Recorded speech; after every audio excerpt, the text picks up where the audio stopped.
आज हम एक ऐसे सब्जेक्ट के बारे में बात करने जा रहे हैं जिसका डायरेक्टली कनेक्शन है हमारे देश के हर उस इंसान से जो फार्मिंग करता है या किसी न किसी फॉर्म में लैंड ओन करता है, और वो सब्जेक्ट है एग्रीकल्चर इनकम और टैक्स एग्जेम्पशन। कई लोगों के दिमाग में ये क्लियर नहीं होता कि क्या फार्मिंग से जो पैसा मिलता है उस पे कभी भी टैक्स लगता है या नहीं। क्या सच में एग्रीकल्चर इनकम इंडिया में टैक्स फ्री है? क्या कोई लिमिट है? क्या कोई कंडीशन है? क्या इसका मिसयूज हो सकता है? तो आज के इस डिटेल्ड एपिसोड में हम ये सब क्लियर करने वाले हैं, एक एक पॉइंट लॉजिकली, लॉ के पर्सपेक्टिव से और प्रैक्टिकल लाइफ के एग्जाम्पल्स के साथ। सबसे पहले बात करते हैं कि एग्रीकल्चर इनकम का मीनिंग क्या होता है।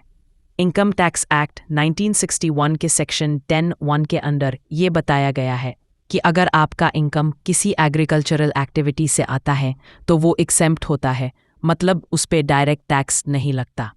बट ये सब इतना सिंपल नहीं है जितना लगता है। गवर्नमेंट ने कुछ स्पेसिफिक कंडीशंस डिफाइन की हैं जिनके बेसिस पे कोई इनकम को एग्रीकल्चरल इनकम माना जाता है। तो अगर आप किसी लैंड पे खेती कर रहे हो, जैसे वीट, राइस, शुगर केन या वेजिटेबल्स ग्रो करते हो, या ऑर्चर्ड्स लगा रखे हो जहां फ्रूट्स ग्रो हो रहे हैं, तो उस इनकम को एग्रीकल्चरल इनकम माना जाता है। इसके अलावा टी, कॉफ़ी, रबर प्लांटेशंस से भी इनकम कुछ एक्सटेंट तक एग्रीकल्चरल इनकम कंसिडर होती है, बट वहाँ पे कॉम्पोजिट इनकम का कॉन्सेप्ट लगता है, जिसमें एक पार्ट एग्रीकल्चर होता है और एक पार्ट मैन्युफैक्चरिंग, जिसे थोड़ा अलग तरह से टैक्स किया जाता है। अब दूसरा क्वेश्चन आता है कि क्या एग्रीकल्चर इनकम पे कभी भी टैक्स नहीं लगता? तो इसका आंसर है हाँ और नहीं भी। डायरेक्टली अगर आपके पास सिर्फ एग्रीकल्चर इनकम है और वो एक सर्टेन लिमिट के अंदर है तो उस पे कोई टैक्स नहीं लगेगा।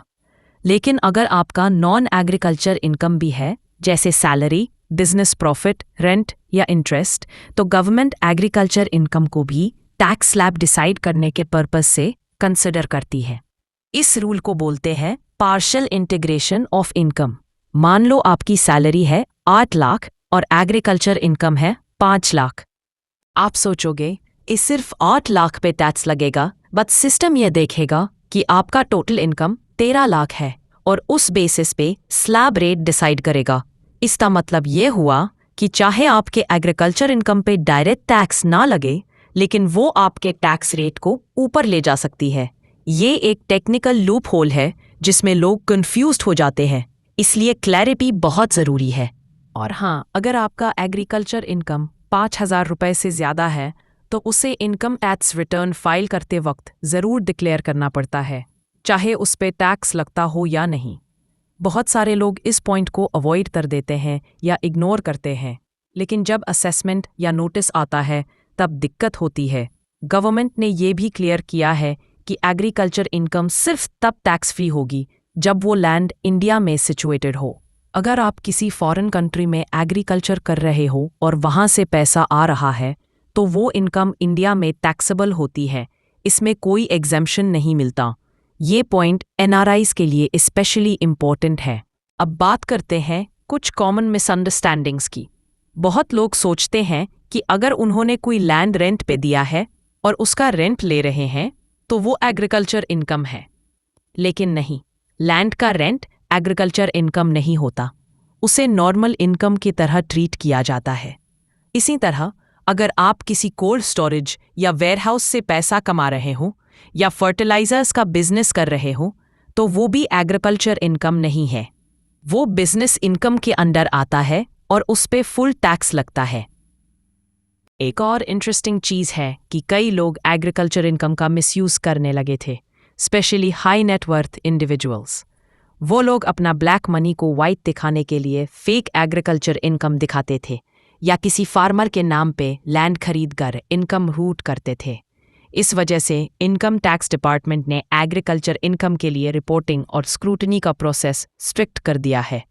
आजकल अगर आप 10 लाख रुपए या उससे ज़्यादा एग्रीकल्चर इनकम दिखाते हो तो आपको प्रूफ देना पड़ता है, जैसे land documents, farming activity details, mandi receipts, sale invoices और कभी-कभी साइट वेरिफिकेशन भी होती है। एक और टेक्निकल बात है, अगर आप कोऑपरेटिव सोसाइटी या कंपनी के फॉर्म में एग्रीकल्चर करते हो तो हर केस में टैक्स फ्री नहीं होती। उनके लिए अलग रूल्स और सेक्शंस एप्लीकेबल होते हैं जहां उनकी इनकम पे पार्शियल या फुल टैक्स लग सकता है। इसलिए ये भी समझना ज़रूरी है कि इंडिविजुअल फार्मर और कंपनी के बीच टैक्स लॉज अलग होते हैं। कंक्लूजन ये है कि हाँ, एग्रीकल्चर इनकम इंडिया में लीगली टैक्स फ्री होती है, लेकिन कंडीशन बेस्ड। आपको क्लियरली समझना होगा कि आपकी इनकम किस नेचर की है, उसका सोर्स क्या है और किस फॉर्म में आप कमा रहे हो।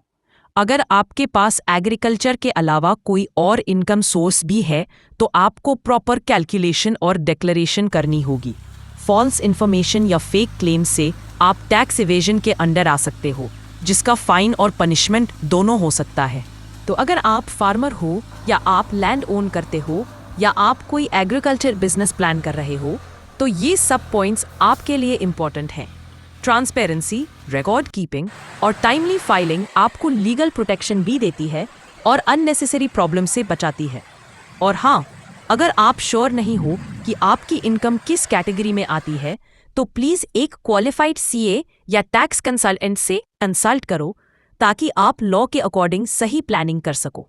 Thank you.